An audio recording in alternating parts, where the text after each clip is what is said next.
Welcome to this daily PBJ devotional. Read Genesis 37, Job 3, and Matthew 25 today. This devotional is about Genesis 37. Now Jacob lived in the land where his father had resided, the land of Canaan. This is the account of Jacob. When Joseph was 17 years old, he was tending the flock with his brothers, the sons of his father's wives Bilhah and Zilpah, and he brought their father a bad report about them. Now Israel loved Joseph more than his other sons, because Joseph had been born to him in his old age. So he made him a robe of many colors. When Joseph's brothers saw that their father loved him more than any of them, they hated him and could not speak a kind word to him. Then Joseph had a dream, and when he told it to his brothers, they hated him even more. He said to them, "Listen to this dream I had. We were binding sheaves of grain in the field, and suddenly my sheaf rose and stood upright, while your sheaves gathered around and bowed down to mine." "Do you intend to reign over us?" his brothers asked. "Will you actually rule us?" So they hated him even more because of his dream and his statements. Then Joseph had another dream and told it to his brothers. "Look," he said, "I had another dream, and this time the sun and moon and 11 stars were bowing down to me." He told his father and brothers, but his father rebuked him and said, "What is this dream that you have had? Will your mother and brothers and I actually come and bow down to the ground before you?"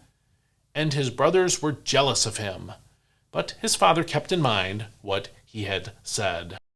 Some time later, Joseph's brothers had gone to pasture their father's flocks near Shechem. Israel said to him, "Are not your brothers pasturing the flocks at Shechem? Get ready, I am sending you to them."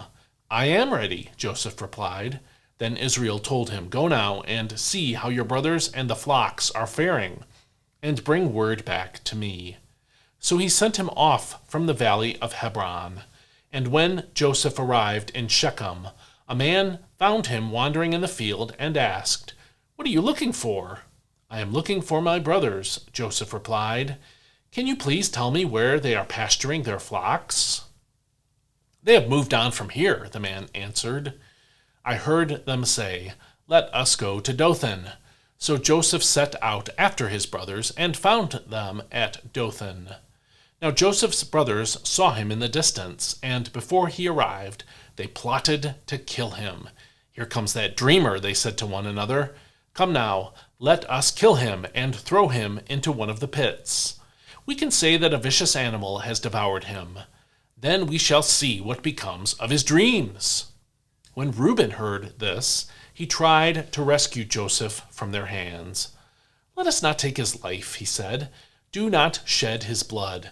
Throw him into this pit in the wilderness, but do not lay a hand on him." Reuben said this so that he could rescue Joseph from their hands and return him to his father. So when Joseph came to his brothers, they stripped him of his robe, the robe of many colors he was wearing, and they took him and threw him into the pit. Now the pit was empty, with no water in it. And as they sat down to eat a meal, they looked up and saw a caravan of Ishmaelites coming from Gilead. Their camels were carrying spices, balm, and myrrh on their way down to Egypt.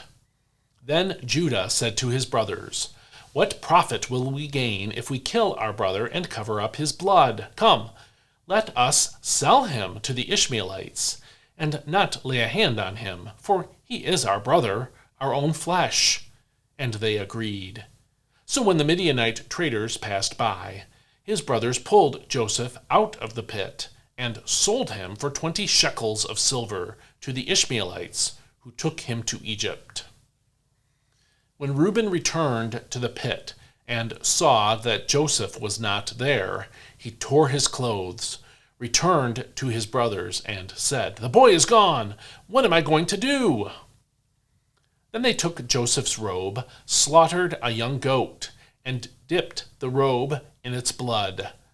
They sent the robe of many colors to their father and said, "We found this. Examine it to see whether it is your son's robe or not." His father recognized it and said, "It is my son's robe. A vicious animal has devoured him. Joseph has surely been torn to pieces." Then Jacob tore his clothes, put sackcloth around his waist, and mourned for his son many days. All his sons and daughters tried to comfort him, but he refused to be comforted. "No," he said, "I will go down to Sheol, mourning for my son." So his father wept for him. Meanwhile, the Midianites sold Joseph in Egypt to Potiphar, an officer of Pharaoh and captain of the guard. This is God's word. We know already that Joseph becomes the hero that saves Israel, Israel the man and Israel the nation, from starvation. But that's still off in the future. Here we see Joseph as a teenager, according to verse 2b, and he doesn't look very heroic at all. Although he had many sons, Jacob, also known as Israel, showed favoritism to Joseph.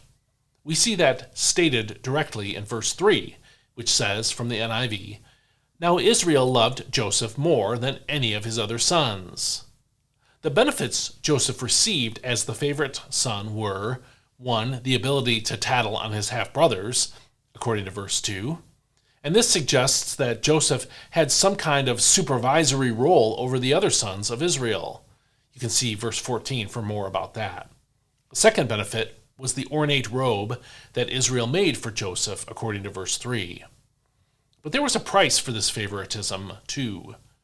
Joseph may have had a great relationship with his dad, but because of his father's love, his brothers hated him and could not speak a kind word to him. That last part is from verse 4 in the NIV. There is no favoritism with God, but that does not mean that God's blessings are equally distributed to all of us. Joseph's dreams, as we saw in verses 5 through 11, were revelations from God that would later be fulfilled. They caused Joseph further relationship problems, as we saw in verse 8 and again in verses 10 and 11. But they prepared him for what would happen to him later in his life. Before Joseph received the honors God had prophesied for him in his dreams, Joseph was mistreated and nearly killed by his brothers, as we saw in verses 17 through 36. They mocked him, according to verse 19, robbed him of his robe, according to verse 23, imprisoned him in a well, according to verse 24, and then sold him into slavery, according to verse 28. Instead of feeling God's love, Joseph may have felt abandoned by God. The honors God promised him in his dreams must have seemed impossible. Joseph had no family, no love in his life anymore. He now had nothing to look forward to but a lifetime of slavery. But God never fails to keep his promises, and his plans for Joseph were not done. The trials Joseph was now enduring were putting him into a place and preparing him personally for what God was going to do with Joseph's life later. Are you discouraged about your life? Do you feel abandoned and unloved by God or by other people? Let this passage encourage you. Suffering and trials are part of God's will for us. They teach us to depend on the Lord, not on the fickle favor of men. They also put us in places and situations where we can serve God. So whatever you're suffering today, ask God for the grace to endure it faithfully and trust him and his plan to rescue and use you in his will someday in the future. And if you found this devotional helpful, please go to my website, dailypbj.com/subscribe, and enter your email address. And then every day for free, these devotionals will show up in your inbox, and that will cue you to be in God's Word every single day. Please consider becoming part of my financial support network so I can keep making video content like this and more. Go to dailypbj.com/support. if you're interested in being part of that mission. Please share this with someone who might be helped in their faith by it, and I'll see you next time. May God bless you. Hope you have a great day today.